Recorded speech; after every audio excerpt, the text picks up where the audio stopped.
BJP రాష్ట్రానికి number 1 ద్రోహి.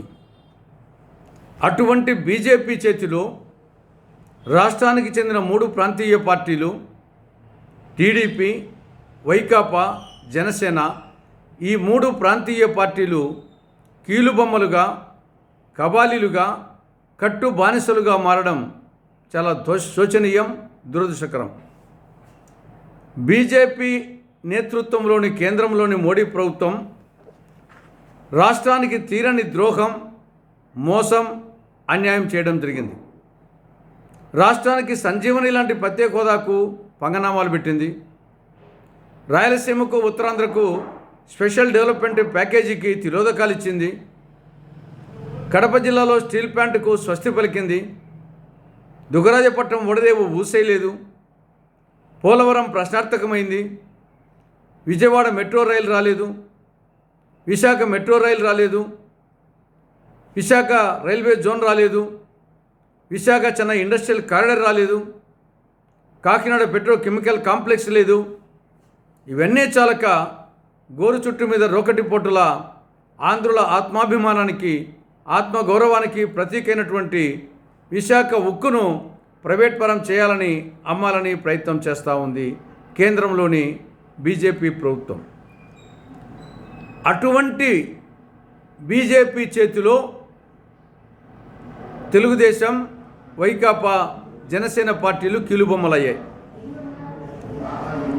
పార్లమెంటులో కేంద్రంలోని బీజేపీ ప్రభుత్వం ప్రవేశపెట్టిన ప్రతి బిల్లుకు అటు వైకాపా, టీడీపీ పూర్తి మద్దతు ఇచ్చాయి. ముస్లిం మైనారిటీలకు వ్యతిరేకమైనటువంటి పౌరసత్వ సవరణ బిల్లుకైతేనేమి, రైతులకు వ్యతిరేకమైన వ్యవసాయ బిల్లులకు, వీటన్నింటికి కూడా ఈ 2 పార్టీలు పార్లమెంట్లో పూర్తి మద్దతు ఇచ్చాయి. రాష్ట్రపతి ఎన్నికల్లో బీజేపీ ప్రతిపాదించినటువంటి అభ్యర్థికి ఆంధ్రప్రదేశ్లో బీజేపీకి ఒక్క ఎమ్మెల్యే, ఒక్క ఎంపీ లేనప్పటికీ 100కి 100% ఓట్లు బీజేపీ ప్రతిపాదించిన అభ్యర్థికి వచ్చాయి.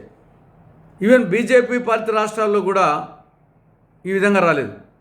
అంటే దీన్ని బట్టి రాష్ట్రంలోని ప్రాంతీయ పార్టీలు బీజేపీ చేతిలో కీలుబొమ్మలనేది అర్థమైపోతూ ఉంది.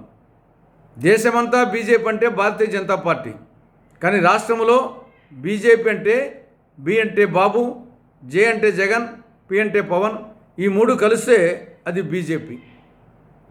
బీజేపీతో తెలుగుదేశం పార్టీది, జనసేన పార్టీది డైరెక్ట్ పొత్తు అయితే జగన్ పార్టీది ఇండైరెక్ట్ పొత్తు. కాబట్టి ఈ 3 పార్టీల్లో ఏ పార్టీకి ఓటేసినా, టీడీపీకి ఓటేసినా, జగన్ పార్టీకి ఓటేసినా, జనసేనకు ఓటేసినా ఆ ఓట్లన్నీ బీజేపీకి వేసినట్లే. బీజేపీకి వేయడం అంటే మన ఏలుతో మన కన్ను పొడుచుకోవడమే. కాబట్టి రాబో సార్వత్రిక ఎన్నికల్లో హస్తం గుర్తు మీద ఓటు వేసి కాంగ్రెస్ పార్టీని గెలిపించి దుష్ట చతుష్టయ పార్టీలైన బీజేపీని, వైకాపాను, టీడీపీ, జనసేనను చిత్తుగా ఓడించాలని రాష్ట్ర ప్రజానీకానికి కాంగ్రెస్ పార్టీ విజ్ఞప్తి చేస్తూ ఉంది.